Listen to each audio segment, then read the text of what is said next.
Hi and welcome to my channel. My name is Tess Rumbi and I'm a career coach. I help people to transition their career into high-paid jobs using their existing skills or even if they've got zero experience. If this is your first time to visit my channel or if you are a returner, if you haven't already subscribed, please subscribe and like our video. This will help our YouTube channel to grow and also for YouTube to realize that what we are doing is making an impact in people's lives. Today, I'm going to share with you 5 key things that you need to think about if you're wanting to strategically change the organization that you want to work for. So number 1 is annual leave. Annual leave is not just the statutory annual leave that you're entitled to. Some organizations actually offer a number of generous days that you can take as annual leave that you don't have to take from your statutory leave days. So there's many other different ones like moving house day. You can have a birthday day, volunteer days, so you can then go and volunteer to the organizations or charity organizations that you care about, okay? All for free without you needing to take from your statutory annual leave. There's also compassionate leave. You need to look at how many days do they give you as compassionate leave days. Maternity leave, should you think about starting a family, you also need to look at how much maternity and paternity leave your organization offer or your prospective employer will offer you.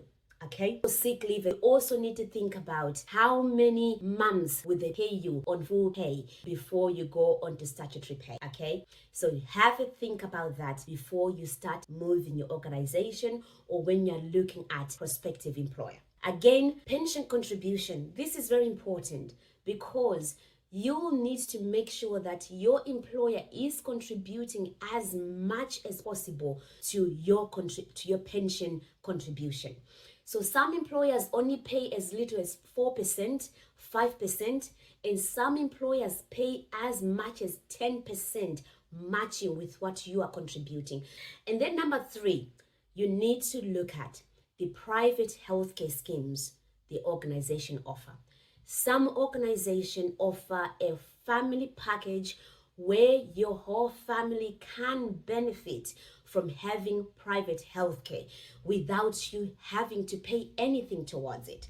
So do look around and see whether you need to make some contributions. Some organizations will say if you're less than 2 years working for them, you need to pay some contribution. Some organization will say from the onset, you don't have to pay anything towards the private healthcare. So have a look around, shop around and see what organizations out there are offering in terms of private healthcare schemes and if your family is also covered within that. Hey, you also need to look at the development. What do they invest in you as an employee? What's the maximum training you can do or what's the maximum budget you can be allocated to for you to develop and grow, to attend any training courses that will help you to do your job well and to perform as effectively and efficiently as you can.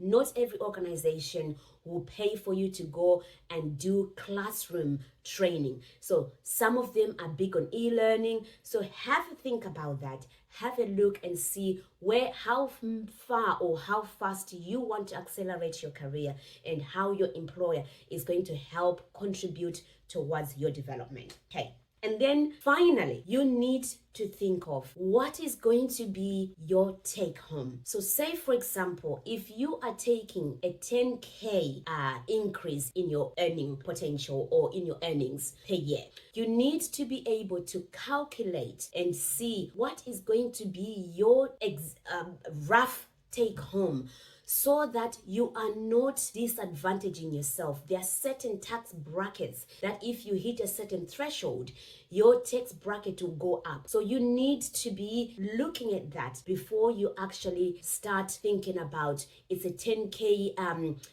salary increase. It may not actually be as what you think is a good benefit for you. So have just, I'll send a link in the description of how you can compare what your take home would be if you have got a salary increase that you're looking at before you actually make that jump. So I'll leave you with that so that you can make a strategic decision for when you move your organization from where you are to your prospective new employer. Hope that's helpful. And if you haven't subscribed or liked the channel, please do so, as this will help us to grow and reach as many people as possible.